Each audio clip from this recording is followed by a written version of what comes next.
Howdy. So we're just waiting for a couple more people to come in. We'll get started in a few minutes. In the meantime, we have cookies by the door over there if anyone's interested. They're from Costco.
Howdy. Assalamu alaikum wa rahmatullahi wa barakatuh. Peace be upon everyone here. My name is Sophia. I'm going to be moderating our panel discussion tonight. I first of all want to thank everyone for coming and joining us, and also I wanted to thank the Islamic Center of Bryan College Station for hosting this program and all the volunteers who helped set this up and make this possible. So to jump right in, today's event is featuring two doctors, based in the Dallas, Texas area, who dedicated their efforts to serving on a medical mission in Gaza, delivering life-saving medical help to Palestinians in need. In the past few months, as we all know, as the genocide in Gaza has escalated, the humanitarian crisis all over Palestine has skyrocketed. Palestinians do not have access to essential aspects that are necessary for their survival, and over 34,000 people have been martyred. Among the lack of food, clean water, and shelter for the Palestinian people, there's a lack of necessary medical resources. Please join me in welcoming Dr. Farhan Abdul Azeez and Dr. Shadman Baig. Dr. Farhan Abdul Azeez has studied Arabic and Tajweed in Egypt and Arabic and Islamic studies with local institutes and teachers in the US. He completed his undergraduate and medical studies at Michigan State University, where he later served as clinical faculty to the College of Osteopathic Medicine. He is currently a practicing emergency medicine physician. Dr. Shadman Baig is an associate professor at the Department of Surgery at UT Southwestern Medical Center. His interests include aortic aneurysm surgery, amputation prevention, and complex dialysis access. Dr. Baig earned his medical degree at the University of California, Irvine, where he also performed his residency in general surgery. He received advanced training in vascular surgery through a fellowship at University Hospital's Cleveland Medical Center. Please give our guests a warm welcome.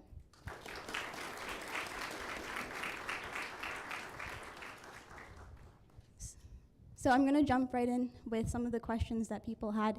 If you want to maybe start by telling us how this kind of process of getting interested in serving in Gaza and providing the medical services came about, and what your motivations were, what inspired you to go on the medical mission.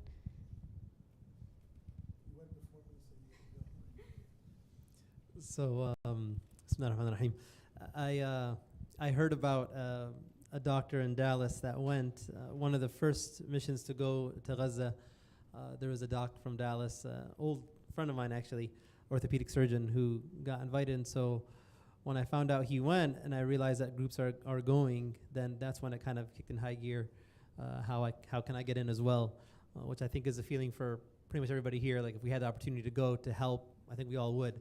And so that was the feeling I had, not unlike anybody else. And alhamdulillah, I was able to get in touch with a doctor out of Houston who got me in on the first mission I went was late February for a couple of weeks. And then I went back. We had some crossover time together on the second trip, late March into April.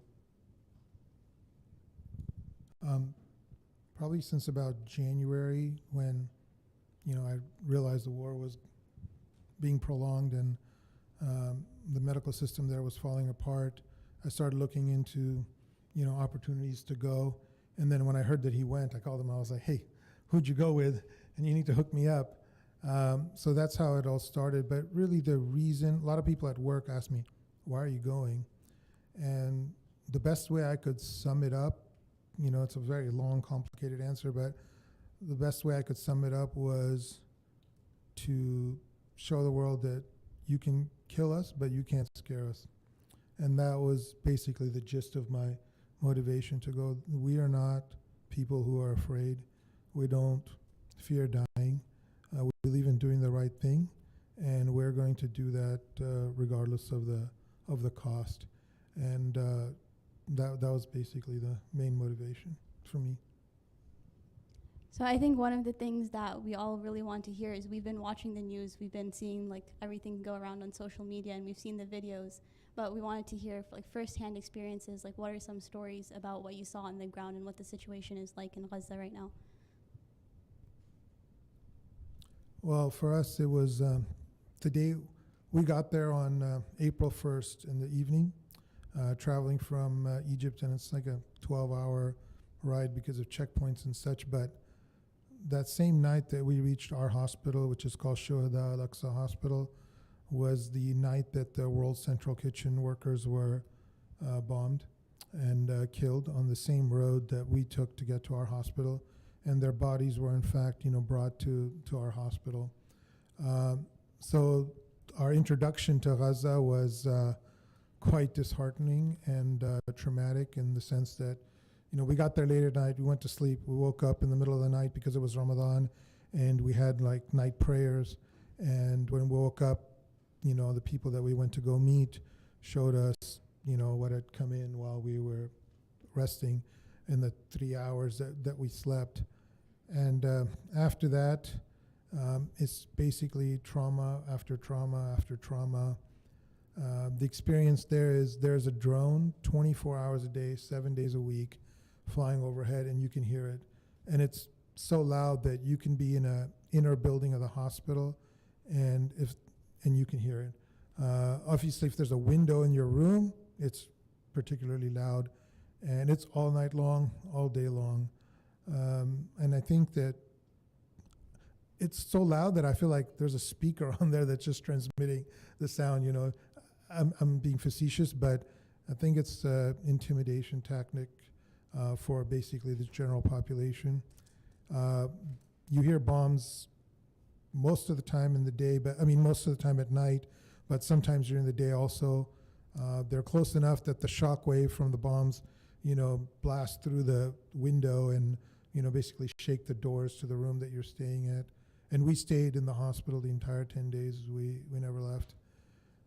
And the thing that was most tragic is most of the patients that I saw in the emergency room and in the operating room were women and children. I would say certainly more than 50%.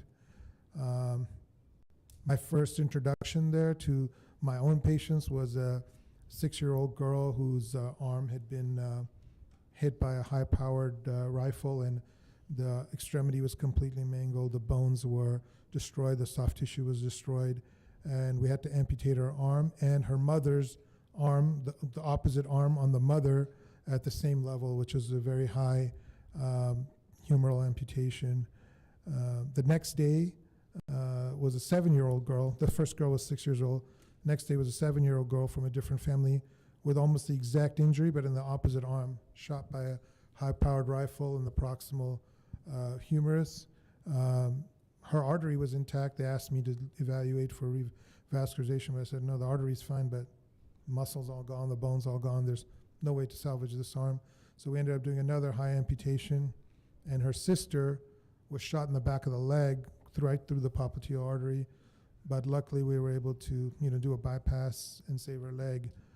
But the message was all of these injuries were basically designed to maim and to obviously place a burden on the population, on the families, that would be carried with them for the rest of their lives. So it's a particularly cruel kind of, strategy that I saw over there. Yeah, I mean, my 2 trips. The first one I was in the south, at European Gaza Hospital, and the second mission, 10 of the 14 days I went north. There's a team of 4 docs went north, and so I was one of them. And the experiences were a little different in the 2. And so in the south, you have a lot of displaced people, right? So the hospital itself and the hospital grounds are full of displaced people. It's honestly, one of the directors of the hospital we met with actually was saying it's not really fair to call it a hospital anymore. And the reason why is because obviously number one, your capability to provide medical care is severely limited due to low supplies and typical facilities that you would need to run a hospital. And number 2, because of all the displaced people. And so at European Hospital, there's around 25,000 people within the compound of the hospital. The compound meaning like as soon as you enter the parking lot to the buildings. And so there's tents everywhere, people who are staying in tents that are maybe like 8 by 8 feet, I would say roughly 7 by 7 feet-ish, give or take. And then within the hospital itself, all the hallways, every nook and cranny, like when you go up the stairs and you make a 180-degree turn and go back up, that landing halfway through is taken by a curtain and there's a family living there. And so you can't walk through the hospital except you're running into people left and right. So the hallway, what would have been, the hallway's now in half of it is the homes of displaced people, and the other half is a corridor that the doctors are walking through, the nurses are walking through, the patients are walking through, the patients' families are walking through, and then random people are walking through. The kids that are all now seeking shelter in the hospital, they're running through the hospital floors and ERs, and they're seeing really horrific stuff coming in, and their little children, they're just watching that. So that's kind of the situation in the south in terms of the hospital itself. In the north, it's different because in the north, most people either have been killed, abducted, or went south. This is one of the three options, especially for the medical staff. And so we know that doctors are targets, EMS, paramedics are targets, nurses are targets, professors are targets, deans of medical schools are targets. And so a lot of physicians left. Some who stayed were killed, some have been abducted and still haven't been found. And so we don't know if they're dead or alive. And then some stayed and are there. And so the hospital is not full of displaced people, but it's full of the sick and injured. And again, we were calling it a hospital, but like the hospital I was at, it's a pediatric hospital that is now serving as the hub because Shifa Hospital, which was the main hospital in Gaza, is completely destroyed. The one remaining CT scanner in all of northern Gaza was at Shifa Hospital, and that was destroyed.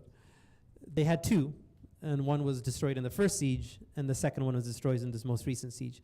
And so while we were there in the north, the Israeli army withdrew from Shifa Hospital after a 15-day siege. And so we started getting some of the patients being transferred who were there and left behind in Shifa Hospital, coming to other hospitals, including ours.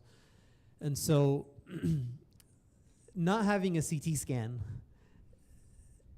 in general in a hospital is ridiculous, but in a war zone where you need to accurately diagnose what conditions are coming in to plan your surgical care for the patient, not being available just severely limits your care. And so many patients came in with head injuries who were left to die, literally left to die in front of their family, a slow agonizing death, because there isn't medication to put them on to sedate them, there isn't ventilators to put them on until nature takes its course, because they're all being used for people who might be savable. And so you find a situation in the north where it's you're relying on a lot of old school, training. Ultrasound plays a big role there, which they didn't have until I showed up. I took some ultrasounds with me, and then the X-ray that, again, if anybody who's in the medical has any medical exposure or medical field, like you need what's called a portable chest X-ray machine, or not chest X-ray. You do chest X-rays a lot in trauma, but portable X-ray. So you have this little device that they could roll around, cart around, and you can shoot an X-ray in the patient's room. So very important for trauma patients because seconds is life.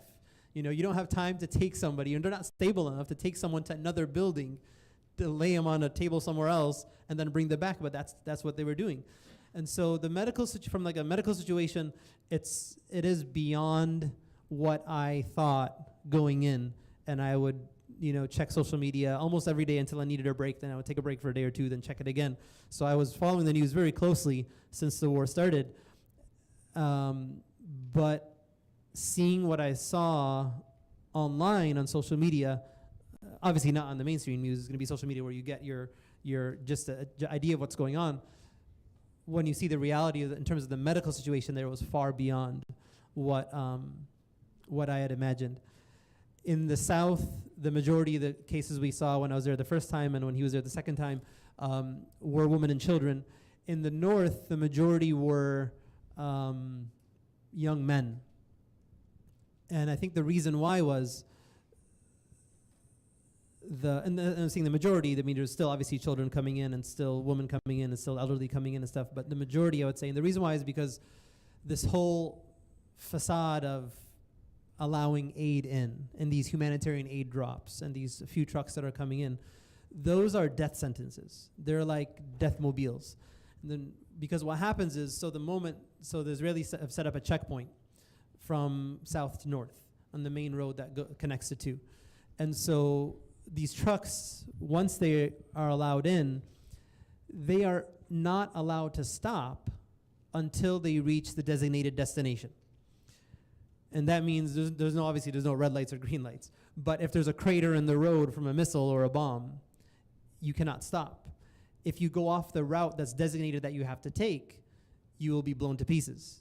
The driver of the truck, which is a local Palestinian, is driving this truck, risking his life, that if you stop, so the crowds, once you cross into the north, the level of hunger in the north there's a level of hunger across Gaza. If you meet anybody in Gaza, you see that, one of the things we were talking about is you look at the temples. One of the first place you see malnutrition and dehydration and people is their face sinks in along the temples, around the eyes, and you see everybody has what we call muscular wasting or temporal wasting. If you ask anybody, just take a survey, they'll say, I've lost 10 kilos, 30 kilos, 40 kilos since the war started. I lost more than 10% of my body weight in the 4 weeks I was there. And that's an American doctor taking, protein bars and tuna and all that with me to make sure I can eat. And the Palestinians making sure they take care of us before they take care of themselves, because that's who they are. So they'll make sure we eat before they eat. So you see a level of malnutrition in the south, but in the north it's a degree above. So the types of people coming into the hospital were people who are waiting for these trucks. They're on the road. They're waiting for these trucks to come in. Now, if the truck driver were to stop, because they're in the way, they're on the road, if the truck driver stops, they'll be blown to pieces. So he cannot stop. So we see blunt trauma from people getting run over, being brought into the hospital. Then whenever the truck does stop, almost every night without fail, there was one night or maybe two that there was no mass casualty incident. And those nights is because no aid trucks came in. Whenever the truck does stop, they open fire. They send these, they call quadcopters, so these drones that have machine guns attached to them, and they gun people down. And so where in the south you're seeing sniper shots aimed to maim people, when I was there, I was seeing it to kill people. I would see sniper shots like right to the forehead many times. But now you kind of see this transition and how they're dealing with the people. Now you see people being maimed intentionally. In the north, people were kind of just being gunned down. So people were coming with a lot of extremity wounds, head wounds, chest wounds, everywhere. Just your whole body, you use gunshots everywhere. And then you also get the blasts and the missiles and the shrapnel injuries that come in. But we were seeing a lot of young men who are going to get food for their families, who are coming in, on the verge of death or dead. And the other thing you see is drownings. So they drop some of the countries, when they drop aid, they drop it into the sea. And so when I went on my first trip when I was in the south, we passed by the coast and we saw the drops happening. And so we were at Aqsa Hospital, where Dr. Baig was based. And then when we saw the drops, and when we were driving back to European Hospital, we were driving along the coast, and we stopped when we saw the crowds of people swimming out to sea to get the aid. The waters are rough. They're rough seas. I mean, there's pretty strong waves, and you have people swimming a good distance out. And I was thinking in my head, I'm watching this, and I'm thinking in my head, like, okay, the level of fatigue that one would feel just to reach the aid, let alone come back, would be difficult. And then I'm thinking, okay, when they do come back, what happens? Because you have a crowd of people waiting who are hungry, and you have somebody who's got one package of food. Will they get mugged and attacked? Now, subhanAllah, I didn't see that at all. I didn't see anybody. I saw people celebrating. When people made it back with a package, other people around them celebrated. No one stole what they had. But I'm thinking in my head, this is not safe. This is dangerous. And sure enough, in the north, we had people coming in who drowned. Like, we had a guy who came in, his son was begging us, do what you can, do anything, shock him. He's saying, shock him, bring him back, do what you can. I'm like, he's drowned. The last day there, just before the UN armored vehicles came to pick us up to take us back south, we prayed the funeral prayer on somebody who drowned, and he drowned a week prior, and his body just washed up on the shore that day. And so they brought him in, and we prayed janazah on him, the funeral prayer. And they said there are 13 others from that were missing from the same group this guy was with. So 14 people drowned at sea. We took care of a man who, he has 7 kids. His youngest is 6 months old. And an aid package dropped on him. And so his back, if I show you the x-ray, like his lumbar spine, his lower back is like this.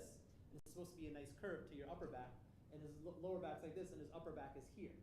Completely dissociated. And he's paralyzed. He has a 6-month-old child among his 7 children. And he had, broken ribs on both sides that were just shattered. So he has what's called a flail chest, a very severe injury. And then there's no morphine, there's no fentanyl, there's no pain medicine other than anti-inflammatories. The equivalent of ibuprofen is what you have to give somebody who's got a snapped in half back and multiple broken ribs. So when he breathes, part of his rib cage expands this way, while the fragments of the ribs that are broken go in the other way. And you can imagine the level of pain. So there is a different level of malnutrition. There's kind of different circumstances around the injuries that we were seeing. You know, in the south, it's bombs, it's snipers, it's missiles. In the north, it's much of the same, mainly from quadcopters, but you also see missile strikes, you also see bombs, you also see drownings, and even the medical cases. I mean, sorry, I'm taking a long time on the answer, but just to give you an idea of what it was like in the north. So my first night there at the hospital in the north,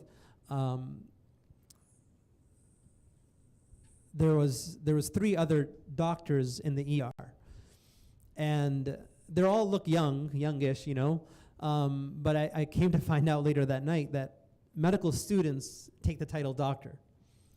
And so the ER was being run at night by 3 medical students and a first-year resident, or what we call intern. The level of complexity of cases that were coming in were far beyond even me being, you know, practicing emergency medicine now after residency for 8 years, are things I've never seen before. Like my first night, there was a 22-year-old girl with a sodium level in her blood of 178. To get a level that high, I've never seen that in my career. 178 is ridiculously high. It means somebody has not drank water in days, and she hadn't. In 11 days, she barely had any water, and finally her dad brought her in because she looked like she was dying, and she died that night. A 22-year-old girl. As I'm coding her, once she coded, she came in alive, but she died. There's minimal beds, so the patient's on the floor. So she's lying on the ground. And I'm working on her, and it's a small resuscitation room, and so the corner of the room is maybe 4 feet to the right. There is a father with his 32-year-old daughter, also skin and bones, who does not have the strength to even sit up. So she's sitting like this on the floor, but her father's behind her holding her back up. That's how weak she is. And as I'm, you know, resuscitating the 22-year-old who's dying, he taps me on the shoulder and he says, "Can you attend to my daughter?" And I kind of look at him with this puzzled look. I'm like, "Don't you see what's going on?" Right? I'm doing CPR. We're trying to save this girl's life. But he tells me in response, he says, "Well," and I said, "She's dying." And so he said in response, "Well, my daughter's also dying." And I looked at him and I said, she's alive. That's what I said, is like, she's alive. You know, she's actually dying. She does not have a pulse right now. But subhanAllah, I mean, he was right, because maybe less than 2 hours later, I was doing CPR on his daughter, and she died that night as well. Then we had a young man with a gunshot wound to the head that we had to, you know, you see on like the ER shows, whatever these medical TV shows are called. I don't watch any of them. But when you know that, like, when you have to cut somebody's neck open to put a breathing tube in, if they're choking or something, I don't know if you've ever seen that on TV or whatever. We had to do that on this guy because he was struck by, you know, he had a gunshot wound, but for some reason his mouth was rigid. His muscles tightened up, and we couldn't open up his mouth to intubate him, to put a breathing tube in. And as his oxygen levels are dropping, we have to secure this airway, so we had to cut into his neck and put a breathing tube in. Again, this is not something a doctor could work his whole life in the ER and never do that procedure, let alone medical students. We had, what else did we have that night? We had a guy who, one of the things the Israeli army is doing, and I just saw it on online on in Palestine recently, but it's been going on for a while. They've been practicing, is they leave behind small explosives in homes. So they look like cans. Per the pictures on in Palestine, I don't know what they look like before, but the people are telling us this, these small explosives that you don't know they're explosives. So when people go back to their homes, you have little children who pick up these devices, these what looks like cans, but it's actually explosive, and it blows off their hand. And so that same night, this is all my first night, the 32-year-old who died, the 22-year-old sodium who died, the gunshot wound to the head who also died that night. Then we had this guy, this guy was in his 40s, and he had all of his 5 fingers, you know, the distal part of them were blown off from this explosive that he picked up. The orthopedic surgeon that was with me, he's a surgeon from Northwestern in Chicago, he said this is the 3rd case he's seen himself in his trips to Gaza. The first 2 were kids, a 3-year-old and a 5-year-old. This was the first adult that he saw with the same injury. But with the kid, it's going to blow off your whole hand because their hand's much smaller. For this guy, he's an adult. It blew off his most of his fingers, but his hand had injuries and stuff, but his hand was still connected to his body. This was all the first night. And so you can imagine what every night was like. Bombing, like you said, is much more intense at nighttime than in the day. It's as if they wait for families to get together at home, and that's when they blow them to smithereens. And so you have mass casualty incidents happening mainly at nighttime, some in the day, but also at night.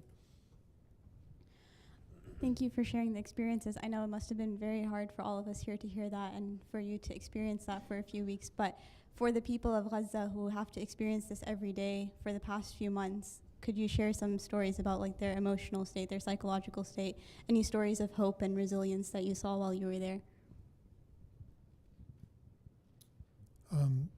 I would say that despite all of this, I mean, just hearing this would break most people. But the people that live this are amazingly strong. I mean, because the healthcare system is so broken there, it's really family members taking care of these patients. So, you know, they come into the emergency room, the doctors sort of work on them, but they're surrounded by like 6 family members. And if they need blood draw, you draw the blood, you give it to the family member, they run it to the lab and everything. But they are so dedicated to each other. They basically live in the hospital with the patient. You know, you might have 3 or 4 family members, and it's not like it's luxurious living. Like myself and 2 other doctors lived in a small room, you know, maybe 10 by 10 feet. We just had a couple of we had 3 mattresses on the ground that we slept on. But as soon as we opened the door to our room, you know, there were patients lined up on mattresses, family members of those patients, little kids. We made actually a lot of friends with little kids, 4, 5, 7-year-old kids that were living in the hospital. But when you talk to these people, they don't talk to you in an angry way. They talk to you in a way you're just like, what, are you not living in the same environment that I'm seeing with my eyes? The people are extremely resilient. They have a very strong faith and belief in God and believe in Allah. They, you know, you see, we were there in Ramadan, but you would go out of your room, and in the middle of the night, you know, you see this grandmother sitting there, you know, reading Quran on her mattress. You see her teaching 5, 6-year-old kids in the morning to memorize the Quran. You talk to people, and they're like, yeah, I moved here from this area after my house was bombed, and 7 of my family members were martyred. And they're telling you in just a very normal tone, like, yeah, I moved here from this place about 3 months ago. You know, my house was bombed, my family was martyred, now I live in this tent. Yeah, I'm an oral maxillofacial surgeon. You know, this is the kind of attitude that they have. So it's, one, they're sort of used to a level of oppression that we will never understand and hopefully never experience. And so when this level of oppression, you know, went to the next stage, you know, these people were prepared. Even the ones that are really badly injured, you know, they have very little pain medication there, like I said, or like Farhan said, it's mostly anti-inflammatories. And you see these young men lying in beds with X-fixes, which are like external bars that they put on their bones to hold them in place to allow their fractures to heal. And these have been on for months, like way longer than they're supposed to be because they're malnourished and their bones haven't healed. But, you know, they wave to you, they say hi to you, they, you know, they ask you where you're from, and you're kind of reluctant to tell them because it's our bombs that been dropped on them, but you tell them and they're still very welcoming. You know, they don't cuss you out because, you know, you came from America and they were, you know, bombed by, you know, our munitions. They're extremely unbelievable people. Yeah, I mean, I think faith plays a huge role. I mean, without question. I think what we've all seen play across our screens, like how do you lose your child and keep your patience and praise God, you know? I think faith is massively critical in their response and how they deal with this. and you know, you again, what they've lived through. I mean, to give you an idea, like, so I love cats, and so my first trip, I didn't take any cat food, and I took tuna packets. So I ended up using that, but I felt bad because like the people need food, the people are starving, right? But the second trip, because I saw these skin and bone cats on my first trip, I said I have to take cat food on my second trip, and so I took cat food on the second trip, just 2 Ziploc bags of dry food. And so my first night, the UN, what they told us was in the north, they said, there's no Wi-Fi at the hospital. In the south, there is Wi-Fi at least, but in the north, there is none. And so they said you're kind of on your own. They gave us a satellite phone because we didn't have one ourselves. They said in case of an emergency, you can contact us with this, but you're kind of on your own until we come pick you up, was the message they gave. And so they said if you go on the roof of the hospital, you might get service. So I went on the roof of the hospital that first night, and there was this maybe 6-month-old orange kitten there. We became friends quickly, and I said to myself, okay, tomorrow morning I'm gonna come back and I'm gonna feed her. And so I brought I took my Ziploc bag early morning after the Fajr prayer, the morning prayer. And so this is around, Fajr was about 4 a.m. there, so maybe around 5 a.m. I'm up on the roof. And I'm looking for this cat, and I can't find her. But then he was a father of a patient. His 3-month-old son is in the hospital in the ICU. He has a rare genetic condition where the blood vessels that go to the heart and the lungs are switched. And so that needs surgery, or the kid will eventually die. That surgery cannot be done in Gaza, so he needs to be transferred out. So the father is there, and so the father comes up to the roof, and he sees this bag of cat food in my hand. And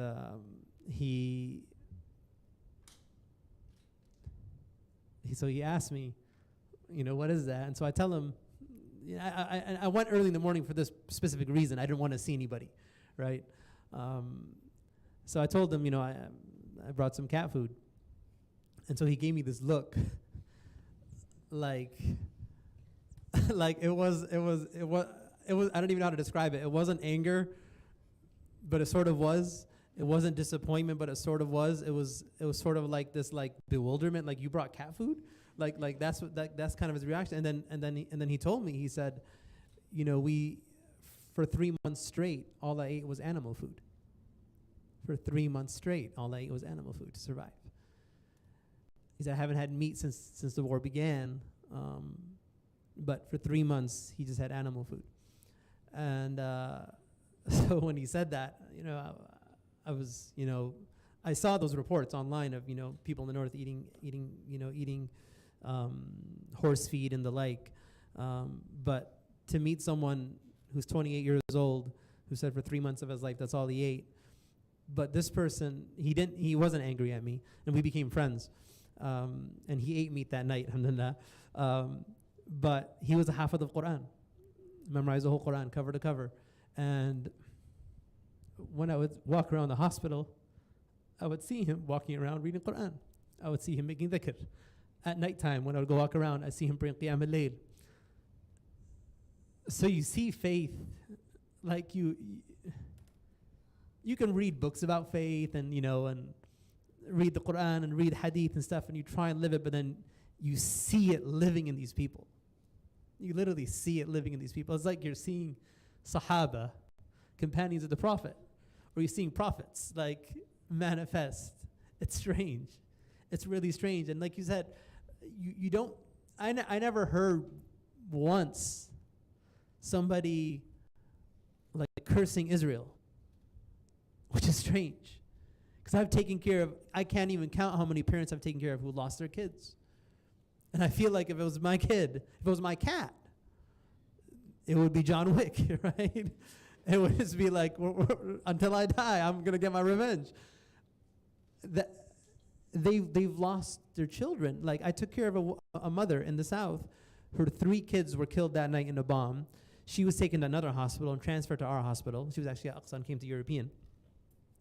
And I was at the morgue that morning visiting. I made friends with the people at the morgue. And so I was visiting them, and I saw 2 of her 3 kids in the body bags.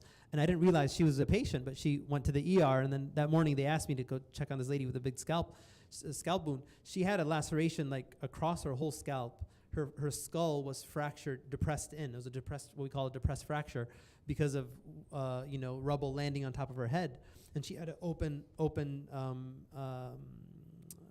radius ulna fracture. So her forearm was broken and her bones were sticking out, and she had this scalp fracture, and she had this massive wound that they asked me to go take care of and repair. And she lost her 3 kids. And it's been 12 hours since she was struck. Her home was struck. So she was at one hospital, another hospital. She's gotten 0 pain medicine. Her arm's in a cast now, and now I'm taking care of her scalp wound. And the only thing I'm hearing from her and her family is praise of Allah. It's strange. Like, I can't describe to you. Like, when you see it, it boggles your mind. It's like, what kind of faith do these people have, right? But they live it. Like, it's not theoretical to them. When Allah says in the Quran that He will test you with things of fear and hunger, like when you've eaten animal feed for 3 months straight to survive, you know what that means to be tested with hunger, right? To be tested with fear and not knowing these drones that are constantly buzzing, and then the missiles that strike, and the it's just why do you want to go? This is why you want to go. James Elder, one of the UN spokespersons, UNICEF spokesperson, he said that Gaza has become a graveyard for children, and he said it's a living hell for everybody else. And the only thing I would add to that, I think it's true. It is a graveyard for children, and it is a living hell for everybody else. But the people there are people I feel, of course, we don't make decision on anybody. That's in God's hands. But I feel that the people there are people of paradise. Like, you're literally walking amongst people who are going to be in paradise. That's how I feel, And then the level of you, despite the threat and despite, like the soup kitchen people being killed the same day he shows up, and despite the drones constantly buzzing, I'm sure you probably shared this, that there was a level of tranquility that I literally can't describe it to you. And then when I was there in my second trip, it was the last 10 nights of Ramadan, which was already a special time for us in the Muslim community. But man, oh man, I was in Hajj 2019. For those of the Muslims in the crowd, Hajj is a pilgrimage we make to Mecca once in our lifetime. And so part of that day, part of that experience, there's a time for about, from midday, from the sun's midpoint until sunset, where you just stand or sit or wherever, and you make prayer, called the day of Arafah, where you make dua. So 2019, in the middle of the desert in Mecca, it rained heavily on the day of Arafah. And rain we consider mercy. We view rain as mercy from God, as it brings life, to a dead earth, and it brings sustenance and the like. And so even there's a tradition from the Prophet ﷺ that when it would rain in Mecca, and he was there, when he would rain in his lifetime, he would go outside and uncover parts of his body, because he said these are new mercies that are coming down from God to allow it to touch his skin. And so we were standing on the day of Arafah, a very special day, right? And it rained for 3 hours on the day of Arafah, like the most special day of the year for us, in terms of the mercy of Allah that's coming down and the like, and the du'ats being answered, the prayers being answered, and all the traditions that we know about the day of Arafah. And then on top of that, it rained in the middle of Mecca. The level of tranquility that I felt on that day has never been surpassed in my life before, until I went to Gaza in the north, in a war zone, in a place that our own EMS team was targeted and killed on the 25th day of Ramadan. The people that we sat with, I shook his hands that morning at Salat al-Fajr, and I was resuscitating after Dhuhr. Paramedics, clearly marked paramedic clothing, in ambulances that went out to save people, and then they were bombed the moment they got to them. So the threats there, the death is around you and the like, but there's a level of tranquility there that I've never felt anywhere else, and I doubt I will feel anywhere else, and I think it's because of the faith of the people. I can tell you, we went with, there were 10 people in our group, and every one of us on our way back was trying to figure out, when can we go back? Talking to each other and say, hey, when are you going to be able to go back? Thinking about our work schedules, thinking, how many vacation days do I have left? And I know that we have a WhatsApp group, we say, okay, and everybody's trying to find a group to go with right now and try to coordinate, because once you go there, you leave your heart behind, and you just can't wait to go back. And regardless of whatever the risks are, those don't even matter. And And there's like a sphere of tranquility is probably the best word, that once we crossed the border, we never felt fear. Anybody in our group. I mean, we talked about it with each other. It was like, your heart rate doesn't go up when you hear the bombs. We were standing in a courtyard and we hear a missile launch, from, I don't know if it was from a drone or from like a fighter jet, but you hear it above you and you're like, oh God, hopefully, some people make it and we'll see what comes into the emergency room. But that's really the extent of your reaction. There's not even, if you check your pulse, it doesn't go up at all. And it's really, you get your strength from, the people that are around you. Little kids running around don't care, if they see a plume of smoke, go up in the street, like a couple of streets over. They're just playing. And the other thing that we see there, we lived in the hospital for 10 days. The day we went there was nighttime, so we couldn't see anything. But when we were coming back in the daytime, all you see are kids running around everywhere on the streets when you're going through the neighborhoods and the street. There are so many orphaned children in Gaza that I don't know what kind of, how that's going to be handled in the future. But the number of orphans is insane. But you have 8, 9-year-old kids basically taking care of their 3, 4, 5 younger siblings, walking with them in the street, pulling a donkey cart, trying to sell stuff. Some of these kids are hustling, trying to sell stuff, make a living so that, they can buy food for their families. It's, one person said that their children are not born as children, they're born as adults. The kids there would put most adults nowadays, to shame in terms of not just their work ethic, their resilience. I used to think, man, the level of PTSD that must be there, and we were talking, oh, man, they're going to need a lot of counselors when this war is over. But when you go meet the people there, you'd be surprised. You'd be like, wow, this person, I need counseling, after seeing that. But these people don't seem to need it. Maybe they do to a certain extent, but their faith is so strong, their belief is so strong, their certainty about what this life is about, and what their purpose in this life is there's no ifs, ands, or buts. There's no mistaking, there's no doubts, there's no, well, what if? They are very certain about their existence, why they're here, what they need to do, and they have a very strong belief that, if they are steadfast, that, inshallah, God willing, they will be, victorious one way or another. Is there a message that you would share with us from the people of Gaza in terms of what they would want from us or what we can do in our situation, in our context, to help them? Just driving over here, actually, one of the paramedics from the north messaged on WhatsApp. And so I told him I'm on the way to university to talk to the students, and I said, do you have a message you want to share? And so he said, he said, I'm sending you a message of love and strength from the occupied and besieged Gaza. And he called you, what was the word he used? The hidden army is what he said, the hidden army. No, sorry, not hidden, unknown. Meaning unknown to them, people that they don't know who have basically become proponents for them. Yeah. So it's not meant to be like a hidden army, but Yeah. more like, people that we don't know, but who are fighting for us.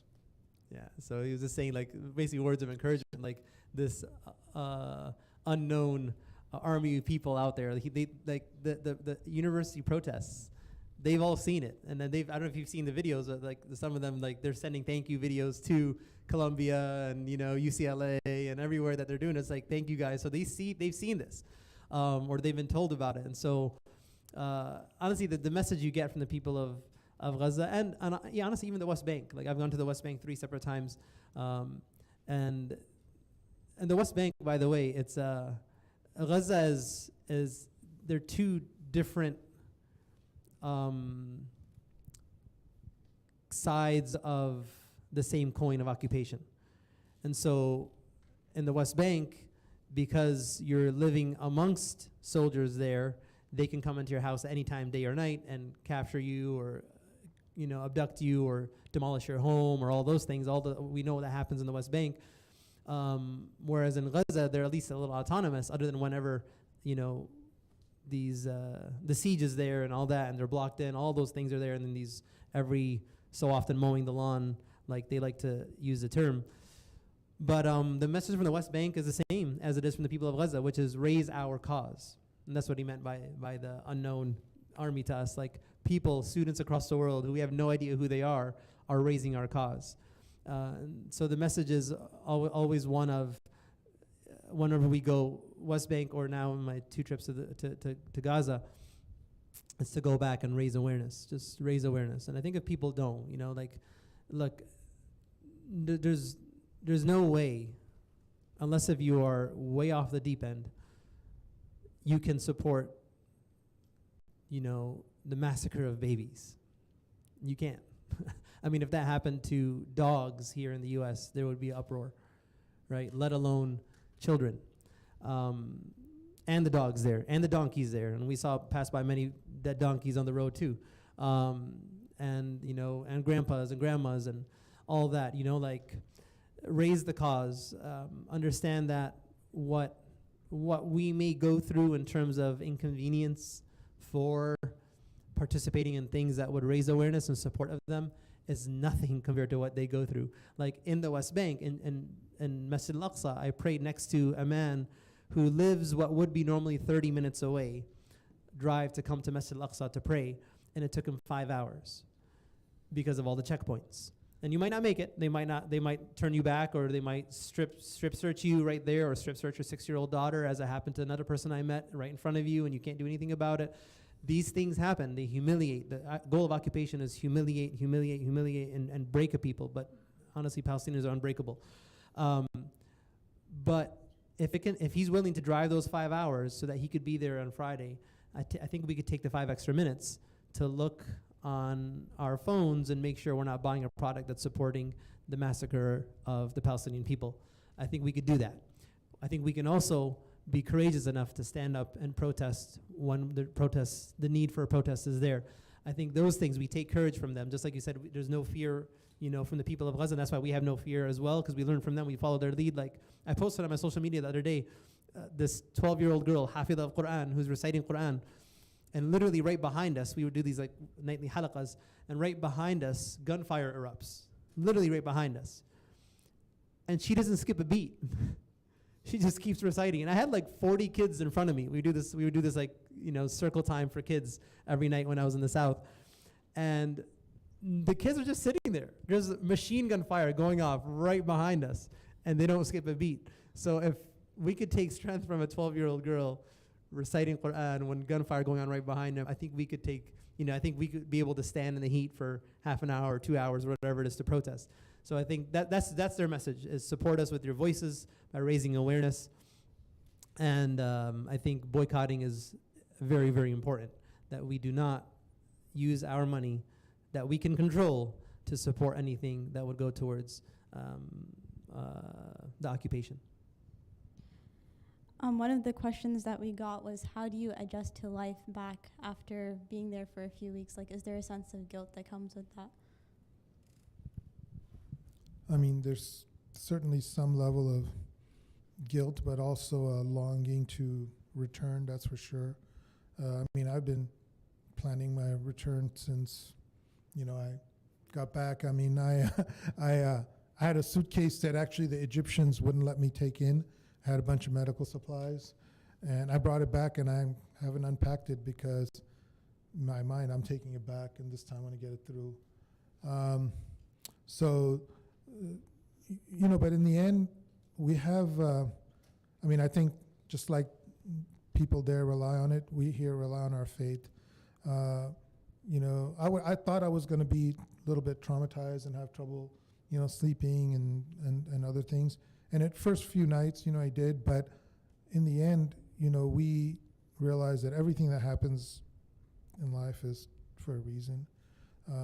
There's a divine will behind everything. And so all we can do is focus on what's our part. What does, Allah want us to do? He wants us to be resilient, wants us to stand up for truth, justice. The Prophet ﷺ said, inna min a'zam al-jihadi kalimat al-haqqi or kalimat al-adli, both versions, in the Sultan in Ja'ir. Among the greatest of jihad is to speak a word of justice or a word of truth to a tyrannical ruler. And I feel like that's kind of the role that we have to play here. We have to speak up. We have to speak against oppression, against injustice. It's human nature to be against injustice. And this nature essentially gets corrupted as we get more and more comfortable, with our own interests rather than, the interests of society.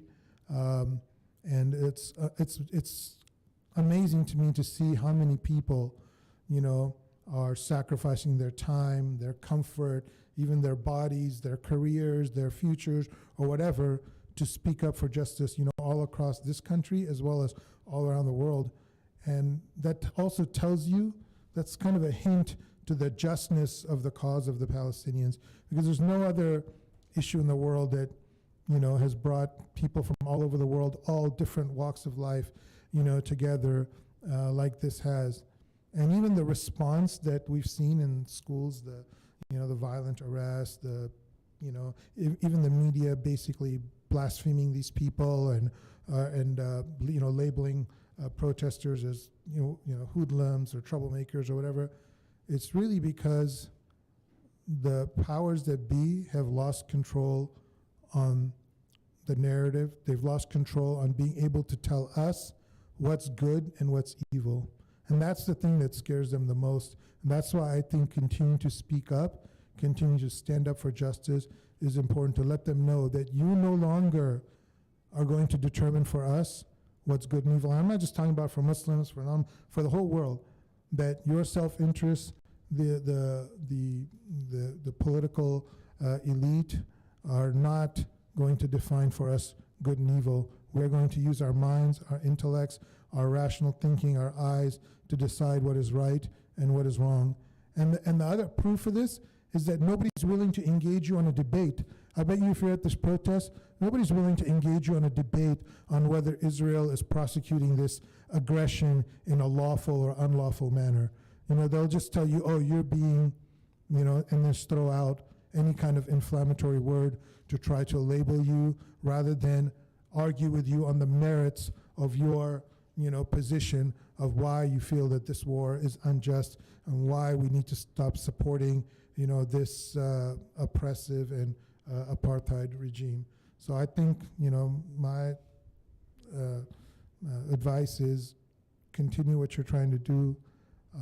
Be strong, be steadfast, and know that if God doesn't wish for any harm to come to you, no one, on earth can harm you. And, if God wishes some good for you, no one on earth can prevent that from reaching you. And that's from a hadith of the Prophet sallallahu alaihi wasallam.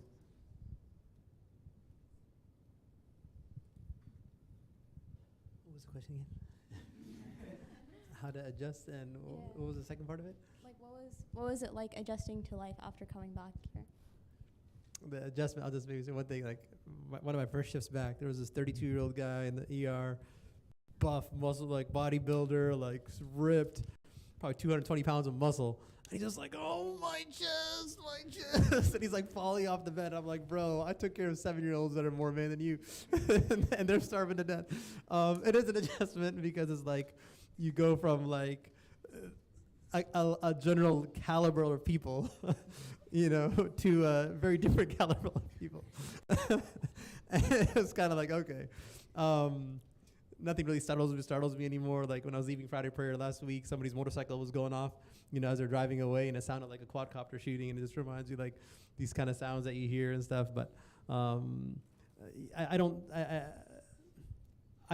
almost every night I go to sleep thinking about the people left behind. I don't know if it's a guilt You know, I don't know if I would say that guilt, because honestly, it's almost like a regret. Like I want to be there. You know, it's not like this like survivor's guilt kind of thing, like where I'm like, oh, I made it out and I'm back home with my family and I have a comfortable home and a clean bathroom and running water and, you know, all that.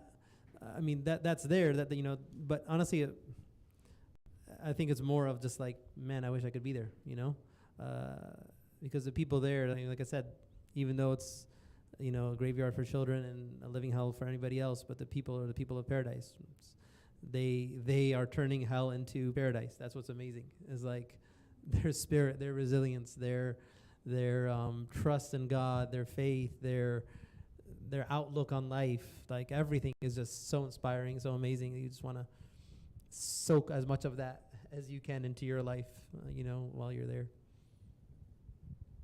Do you have any advice for, like, a lot of us here are students, and this is a very busy time of the year in terms of like finals and projects and everything like that. So whatever events we're trying to organize, there's like this element of sacrifice that has to come from us, like from the organizing team, but also from anyone who wants to participate, that they might be missing out on class, or they might like have to like maybe not do as well on an assignment or something like that, which seems like such trivial problems. But do you have any advice, I guess, for people who have that concern?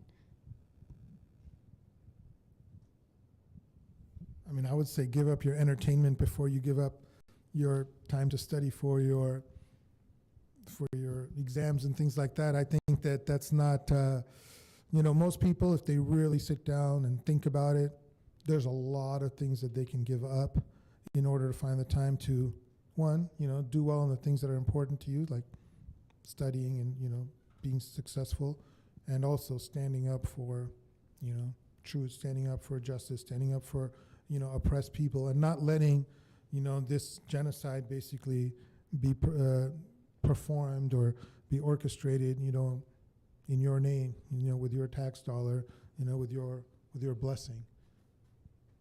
Because you're going to look back at this time, and everybody's going to wonder, you know, what stand did I take? Because this is going to be a dark stain on human history, without any doubt, I think, in anybody's mind. And we'll all ask ourselves, or our grandchildren will ask us, you know, where were you when this happened? You know, what did you do? Whose side did you take? Yeah, I think prioritizing for sure, 100%. Like, is number one. I could maybe speak more to the Muslim audience. Some anecdotes from my life, like one of the verses in the Quran that Allah says is, "In tansurullaha yansurkum," that if you were to, quote unquote, help the cause of God, then God will help you. And that's a principle. That's a principle that we believe and we live by. And so I think having that understanding that, you know what, I'm going to do my part, and then I'm going to kind of let the cards fall where they may be, even if you think you are taking a loss in the short term, be it in your job or your work or your school or your grades or whatever it is. There is a big grand scheme of things, you know. And so I think putting that in perspective, that as long as you have that faith and that belief and that trust, that, you know what, if I'm being sincere in what I'm doing and I'm doing the right thing, then things will fall into place where they may be. You know, there was during medical school, there was in Ramadan, I had a microbiome exam, and I had two friends of mine who, you know, it was Ramadan, and so I wanted to pray Taraweeh every night in the masjid. And so during Ramadan, we have a night prayer at the mosque. And so I didn't want to miss that, but it goes for about 2 hours, give or take, right? And so I stayed for the whole night prayer, then I went to the library afterwards, and as I'm walking out into the library around, I don't know, 11:30 at night, they're walking out, my two classmates, and they had skipped the night prayer. It's extra, you don't have to do it. But they had just finished studying for the exam, and I'm like, all right, well, I'm going to pull the all-nighter and do this. I had an immunology exam that day, and I also had a microbiome exam. And so, long story short, right before the exam, I just pulled out an old exam from like years ago and just reviewed it, questions, and subhanAllah, ended up being, there was a 33-question test. 31 questions were exactly the same as at the exam that I just read. And so I got all those right. And there were two that were different that I had to guess on. And I guess those two right. And my two friends who missed Tarawih, they got those two wrong. So there is a level of barakah, of blessings, so we say. I think part of it is you got to be smart about it, prioritize. Yeah, definitely social life's got to go as your number one thing in terms of like, and one of my mentors would always tell me, Idris al-Bakri, from back in my MSA days when I was in college, he would say was, God number one, meaning your minimum requirements that are required of you. So it's the 5 daily prayers, you're fasting in Ramadan, you're not missing any of that, whether you have an exam or not, you're not going to miss out on those things. Then number 2 is family. So your commitments to your parents, if you're married, your spouse, your children. But for most of you guys, I'm thinking it's your parents, if they're still alive, and making sure you have a good relationship with them and taking care of them. And then your studies, and then everything else after that.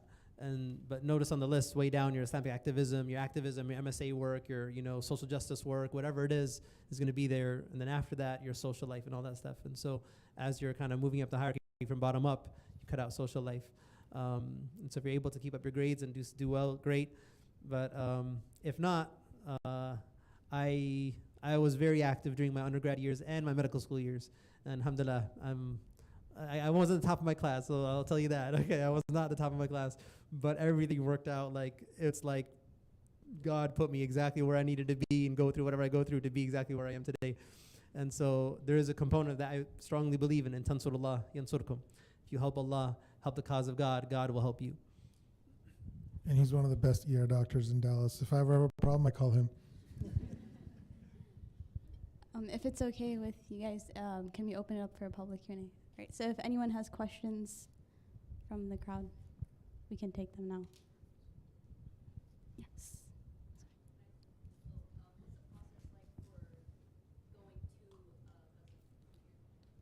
So the question was, what is the process like for going to Gaza from here? So right now they're taking doctors and nurses only. So you got to be one of the two. You find an organization to go with, like a relief organization, and then they have to get approval before you go. So everybody going in and out is approved by Israel. That's part of the reason why, like some of us, including myself, I'm very limited in what my posts on social media from what I've seen and what I've witnessed, because I just don't want to not get the chance to go back, But yeah, you have to get approved, whatever. But then you basically, you fly into Egypt, Cairo, and then you drive to the Rafah crossing. Generally would take 5 hours, but because of checkpoints and whatnot, anywhere from 12 to 16 is what you're looking at. Like it took us about 16 to get to the hospital inside Gaza. Checkpoints along the way, you just wait for them to clear you. Once you get to the border, they unload your luggage, they go through all the stuff and cross over, and then you're in. Once you're in, and then same thing when you leave. You get to the border, you kind of go through this waiting process. Your name's going to also be on a list to exit that the organization provides through the UN, if they're working with the UN, which most are, and then you're able to exit. And if you're not on the list, you're not getting in and you're not getting out. So you make sure whatever organization you go with has their administrative paperwork, done properly.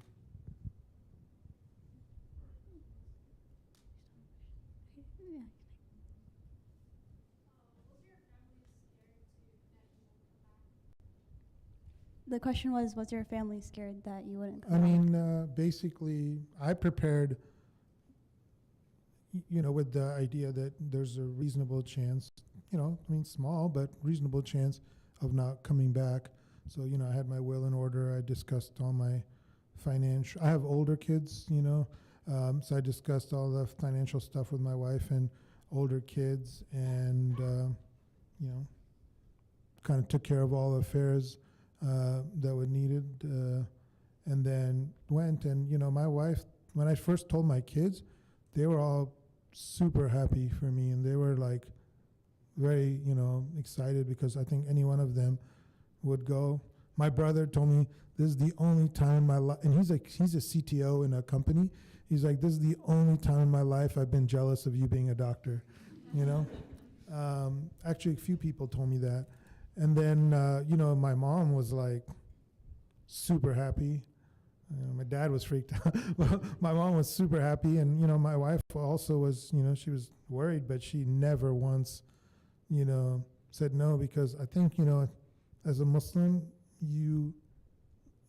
it's hard for me to fathom if one of my kids was going to go, I wouldn't feel like a believer if I told them not to go, personally. I'm not saying that's not a rule, but I'm saying for me, like in my heart, I would feel like, what's wrong with me? Do I not believe?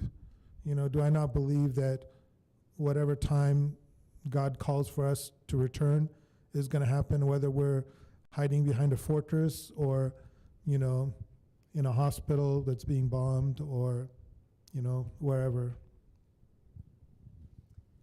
Yeah, my parents and my wife, they all knew, they're all supportive of us. When I told my wife, she said, take me with you. When I told my mom, she said, take me with you. When I told my cats, I don't have kids, but when I told my cat, she stole my socks out of my suitcase and ran around the house. And she wouldn't give it back. So she wasn't too happy that I was going. But, there's a verse in Ali Imran where Allah says, يا الذين آمنوا لا تكونوا كالذين كفروا وقالوا لإخوانهم إذا ضربوا في الأرض أو كانوا غزا لو كانوا عندنا ما ماتوا وما قتلوا. O you who believe, do not be like those who disbelieved, who said that they said to their brothers, إذا ضربوا في الأرض أو كانوا غزا, that if they travel in the land or they're in war, that if you were only with us, you wouldn't have died, or you would have been killed. If you stayed behind with us, you didn't go out. ما ماتوا وما قتلوا. And then Allah says, لِيَجْعَلَ اللَّهُ ذَلِكَ حَسْرًا فِي قُلُوبِهِمْ وَاللَّهُ يُحْيِي وَيُمِيتُ. And this is going to be a regret for them, and Allah is the one who gives life and gives death. But then the next two verses are very important to this discussion. Allah says, وَلَئِن قُتِلْتُمْ فِي سَبِيلِ اللَّهِ أَوْ مُتُّمْ, that whether you are killed in the path of Allah or you die in your deathbed, whatever it is, لَمَغْفِرُ اللَّهِ وَرَحْمَةُ خَيْرٌ مَا يَجْمَعُونَ, that the mercy of Allah and His forgiveness is better than all what you could ever gather. وَلَئِن مُتُّمْ أَوْ قُتِلْتُمْ لَا إِلَى اللَّهِ تُحْشَرُونَ. And either way, whether you die in your deathbed, of a heart attack, or you're out working in the hospital and you die in the path of God, either way, you're going back to God, right? And so, what way do you want to go is the question. My parents knew I was going. I did not tell my parents I was going north because I didn't want to just add undue or unnecessary stress upon them. And so my mom woke up for Qiyam in Ramadan and just happened to open her phone or computer or whatever it was, and she didn't tell me which one. And she saw a headline on YouTube that said, UN sends their first team since the start of the war to the north. And so she clicked it. And lo and behold, she saw me in the video. And so she wakes up my dad and is like, hey, do you know where your son is? But she was cool about it. When she texted my wife, call me when you wake up. When my wife called, she said she was laughing. I didn't want to tell them because I didn't want them to have stress or worry. But they knew I was going to Gaza, and alhamdulillah, they were all supportive.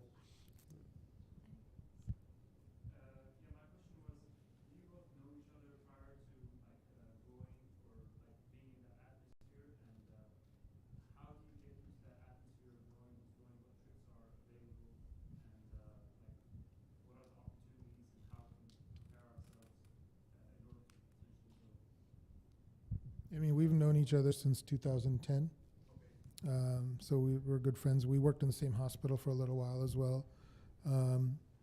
And there are a lot of different humanitarian groups that have medical missions to Gaza. There's Palestinian American Medical Association, Jordanian American Medical Association, Rahma.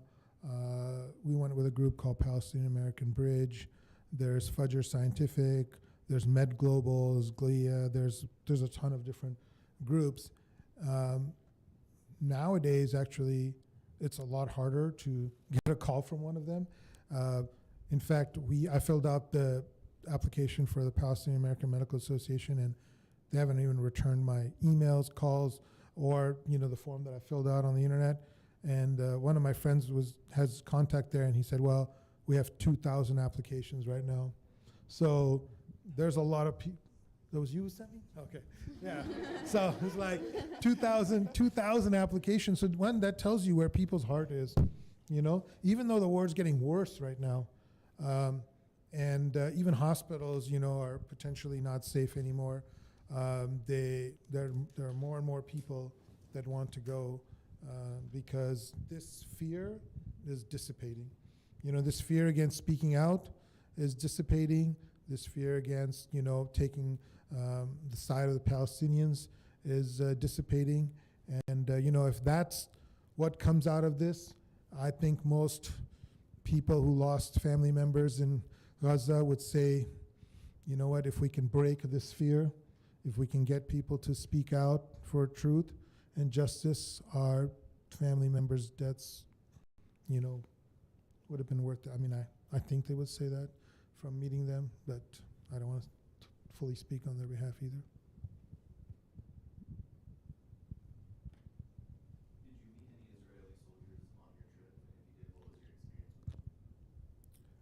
No, I did not. I don't know what my reaction would have been, so it's probably good. The only time I saw them was going north at the checkpoint. We didn't have any interaction with the UN, so we go in these armored vehicles. They give us, you know, bulletproof vests and helmets to wear and all that stuff. They said under no circumstance are you to leave the vehicle, no matter what happens, even if they tell you to leave the vehicle. I don't know what I would do if there's a gun to my head saying leave the vehicle, but they said do not leave the vehicle at all. There was a head security guy who was in the first vehicle. We had a convoy of vehicles that was supposed to get out, and he did get out of the car, kind of threw the passports on the ground, gets back in the car. They came, took the passports, looked at it, whatever, and blah, blah, blah. And that was it. That was the only time I saw them going and coming back. Coming back, there was a larger convoy of UN vehicles. The only thing that was interesting in coming back was, because sometimes you drive, going in, we drove by a dead body on the floor, on the ground, and then coming back, we drove by a dead body on the ground. But coming back, interestingly, some of the staff members got out of their vehicles, and they loaded up but they put them in a body bag, and they loaded them up in the back of an empty truck that the UN had taken in to give some supplies to the hospital. Now it's going back empty. So they literally put a body bag of a man. His hand, one hand was kind of locked like this. So that's all I could see from zooming in on my phone because I was in a car behind. That was the only time I saw soldiers. Besides that, you just hear the drones, you hear the missiles, you hear the F-16s flying by. At the shore, at the sea, you see their warships, and what they do is they open. So Palestinian fishermen are not allowed. You're not allowed to go, you know, deeper into the sea. You can only stay close to the shore. So if you go further out past whatever they deem is appropriate, they'll start gunning you down. And so I saw with my own eyes fishermen out being shot at from the ship. I didn't see the actual soldiers on the ship, but yeah.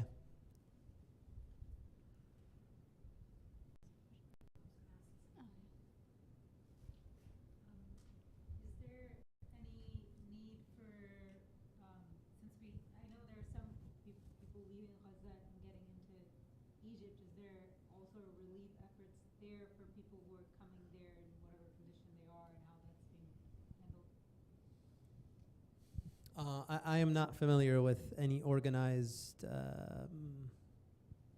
like effort through relief organizations. Yes, there are people leaving. So if you pay $5,000 US minimum, you can potentially leave Gaza. That money is going to some crooks in Egypt who've set up this whole thing to take it, and they're letting people through. If you pay X amount, 5,000 minimum or higher. So I know some people who left, who I had met, but I don't know of any efforts that are organized by relief organizations to support them. I mean, most people that are able to leave have to be able to raise a certain amount of funds to go, which is a lot.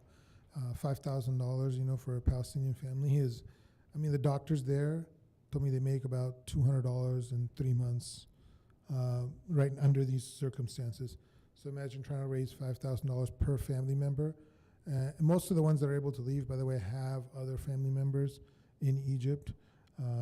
So I think that's how they're getting their support, but I don't know about any organized relief effort.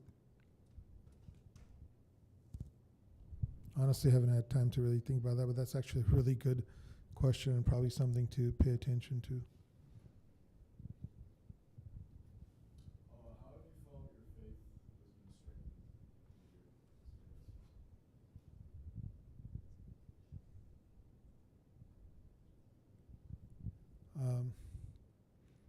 I think this was a transformative experience for me.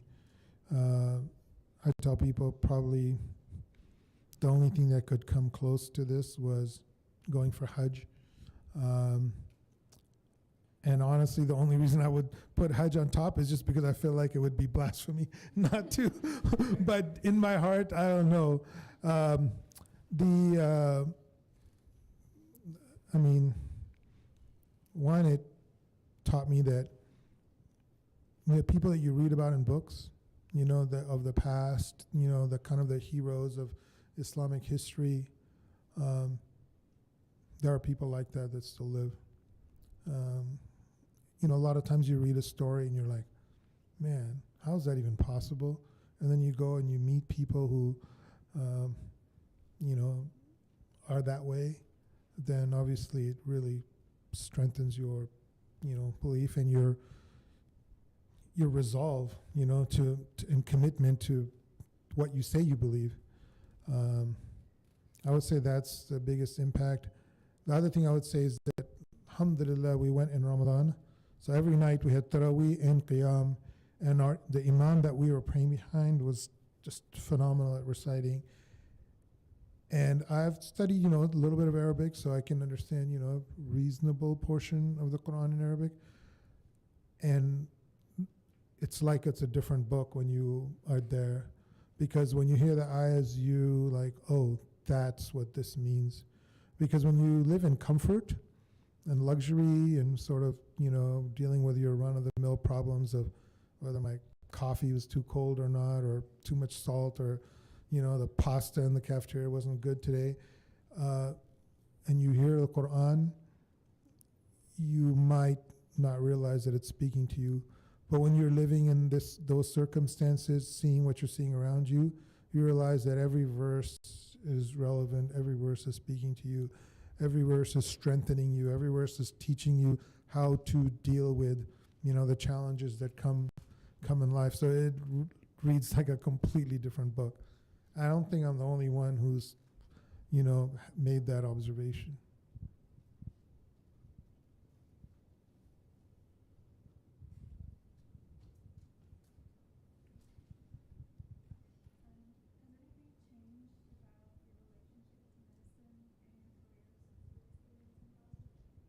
So the question was, has anything changed about your relationship with medicine based on your experiences with the people of Gaza?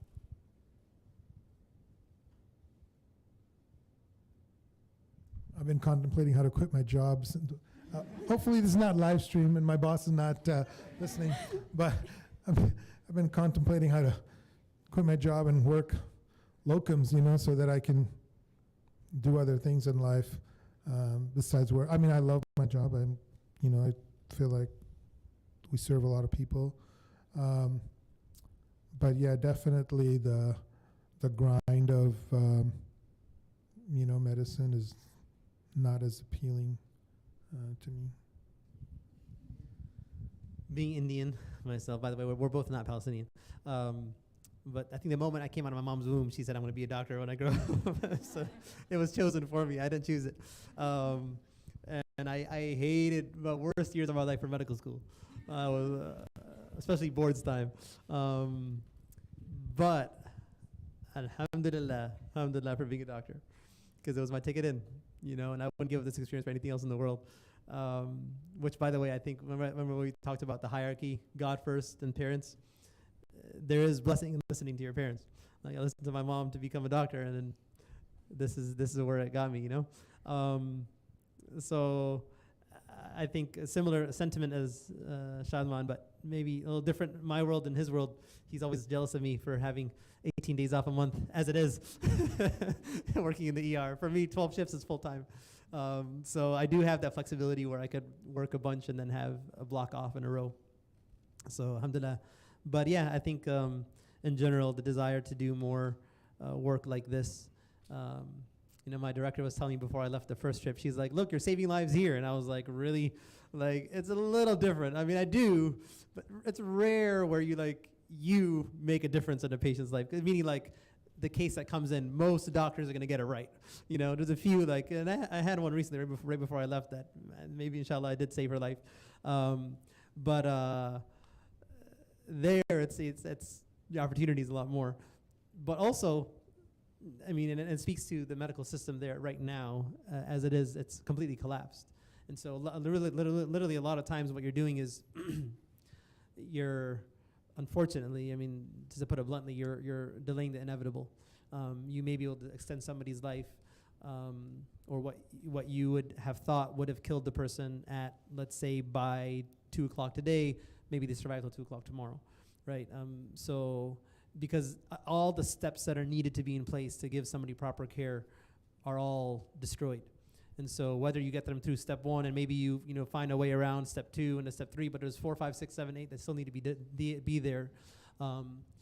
But there's value in that. I mean, I know I don't want to take too much time on the answer, but just to give you an idea, one of the things that kind of stuck with me from my first trip, there was a woman, an elderly woman, who was there's no more triage room in the ER anymore at the time at European Gaza Hospital, because it's overtaken by either patients waiting to go upstairs because the hospital's full, or people living there.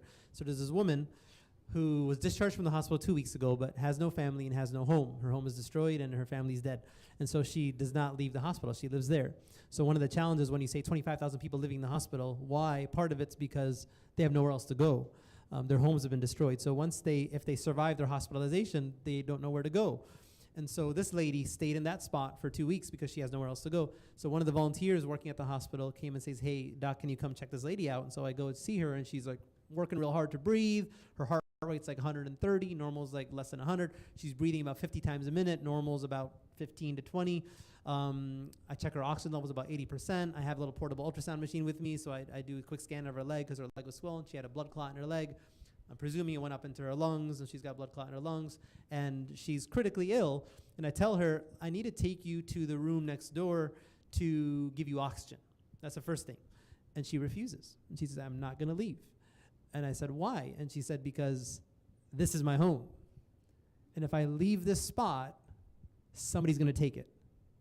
That's how, that's when you understand, when they say they're laying siege to a hospital, sieging Shifa Hospital is way bigger than European, or siege, and every hospital, Kamal Adwan, the hospital I was at in the north, the pediatric hospital, was sieged for 6 days. They buried 180 people alive in the courtyard of the hospital. This was at the pediatric hospital I was at. There were babies in the incubators that died when they shut off the electricity for 6 days. This lady's like, "I'm not gonna leave because this is my only place, and if I lose it, I have nowhere else to go." And so for 4 hours, she sat there without oxygen until finally I was able to figure out a way to get her oxygen.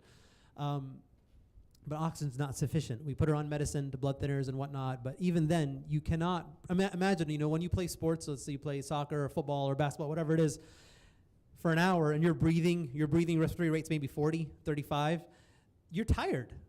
I mean, that physically tires you out. Your body cannot tolerate breathing at that rate for X amount of time. And so what would normally happen, somebody like this, their body's gonna tire out, they're gonna need to go on a ventilator and take over the worker breathing for them. The problem is there's no monitor there to put her on to watch her oxygen level, to watch her respiratory rate or her heart rate. And so I'm talking to her and spending time with her. I told her this is what's going on. I talked to the medicine team to admit her because she can't go to the ICU because there's no beds in the ICU and there's no ventilators. And as I turned around to walk away from her, I looked to my ER friend from the UK who was on the trip with me, and I told him, "I think I'm gonna run a code blue on her tomorrow." And he said, "No, inshallah, God willing, she'll do okay, she'll get the medicine and whatnot." I checked on her the next day around noon, and she was still alive. Oxygen was okay on an oxygen mask, but still breathing real hard and still heart rate going high. And later that night, I sat with the internal medicine residents. They invited me over for tea at their home, which is one of the rooms in the hospital. And I found out that she died that evening at Maghrib time. And it's not surprising because you can't breathe that fast and not. Either your body gives up or you're given help. And in her case, she wasn't given help and she died. The next morning, I went to the morgue and I prayed the funeral prayer upon her. And I saw the same volunteer who told me to go check on her. She was there at the morgue. She also heard that she died. And then she looked at me and she said that, I call God to bear witness that you fulfilled her right. And I was thinking to myself, what did I do? Maybe another couple extra hours. If I didn't see her, maybe she would have died a couple hours earlier. What did I do? But she said, the volunteer said, and she was basically her family because she was checking her every day. She was like, I call God to testify that to bear witness that you fulfilled her right. And maybe that's what we have to do. And maybe that is the message, that whatever capacity that we can do in what we have available to us, even if it's giving somebody at least on life for 2 more hours or 4 more hours or 10 more hours or whatever it is, even if it's standing to protest for a couple hours, even if it's not buying Pepsi anymore or Nestle anymore or Purina. I have cats. I don't buy Purina anymore because they're on the BDS list. Like, even if that's all it is and that's what I'm going to do, you know what? And then I can stand before God and say, I did my part. And I think that's what all of us have to ask ourselves. What can we do to do our part? Because I think that's a question we will be asked. We have about 3 minutes left until Maghrib, which is our prayer after sunset, so we can take one more question. From your experience, how did the public feel about the resistance in Gaza? Honestly, I never... Remember I said I didn't hear anybody cursing Israel? I didn't hear anybody talking about anything, any politics. You just don't see it, it's kind of strange in my mind. Like, you're going through this genocide, they're just... I think they're so busy with survival and dealing with what they're dealing with. And honestly, I think from what I've seen, their focus is they have a very, generally speaking, and of course there's exceptions, but generally speaking, there's a very spiritual focus. It's just that, one hadith that you'll hear that they quote a lot, a statement from the Prophet ﷺ that you hear they quote a lot, is the statement that he said that that the level of reward you will be given from God is it's in relation to the level of test that you will go through. So the more difficult the test, the more greater the reward. But then the hadith says, وَإِنَّ اللَّهَ إِذَا حَبَّ قَوْمًا ابْتَلَاهُمْ. And indeed, when God loves a group of people, He will test them. He will put you through tests. فَمَنْ رَضِيَ فَلَهُ الرِّضَى وَمَنْ سَخِطَ فَلَهُ السَّخَطُ. And whoever is pleased with the decree of Allah, meaning you're going through this test, this difficulty in life, but you show contentment, you're not questioning God's decree and the like, then God will be pleased with you. Whoever is pleased, God will be pleased with you. وَمَنْ سَخِطَ فَلَهُ السَّخَطُ. And whoever is displeased, then God will be displeased with them as well. You find this hadith quoted a lot from people there. Their mindset is God chose us. Because the hadith says that إِذَا أَحَبَّ قَوْمًا ابْتَلَاهُم. When Allah loves the people, He will test them. And what greater test have we seen in our lifetime than what the people of Gaza are going through, right? So they take it as almost like a badge of honor that God has chosen us for this test, even as difficult as it is, even if it means eating animal food for months on end. They hold that with a badge of honor because they say, فَمَنْ رَضِيَ فَلَهُ الرِّضَى. Because if I will show patience through this and not question God, then God will be pleased with me. And that's the mindset that they have. So they're very, very spiritual focused. You don't hear politics. You don't hear cursing people or like cursing countries or where's the, it's rare, very rare to see that. I've heard a couple people saying, where is the world? Where is the air? Where are all these Arab countries around us? But it's very rare. When you see people mourning the loss of their loved ones, they're praising God. They're saying, indeed, we belong to God, and to Him is our return, and the like. You see a very spiritual focused response to the calamities that they face. With that, we'll close off our session. I wanted to say The thank only you. people that heard them curse were Egyptians. Literally. That's the only people I heard Palestinian people make dua against were Egyptians. It's just really sad.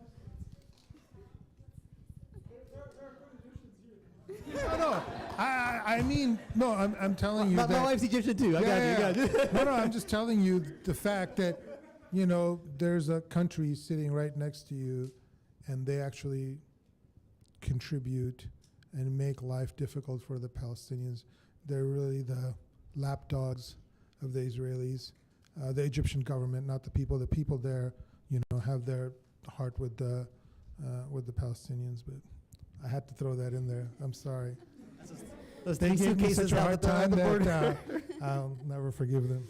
No, but even in Egypt, going from Egypt to Rafah, the crossing, we saw Palestinian flags being, on people's homes and the like. You saw the videos. I don't know if you guys seen it, like the shopkeeper throwing oranges into the truck, going, going to Gaza. The hearts are there, of course. But the border, the Rafah crossing, there are no Israeli soldiers there. That's why it would be a big problem if they attack Rafah and they take that border. Then all these things, all this stuff, the missions going in, because when we go in, the first time I went in, we went in with 4 buses and a minivan. We loaded those buses with supplies. medical supplies, and food. We can get that in, right? All those miles of food trucks that you see, they're all still sitting there, those miles of food trucks. But what we could get in with us, we could take in, you know, in terms of medicine and food. You know, we were able to get both in. But yeah, the border is what it is. Jazakallah khair for your time. May God reward you for your efforts to help the people of Gaza, and also for taking the time out to drive down here from Dallas and spend this time with us and share your experiences. Please give our speakers, Dr. Abdul Azeez and Dr. Baig, a round of applause.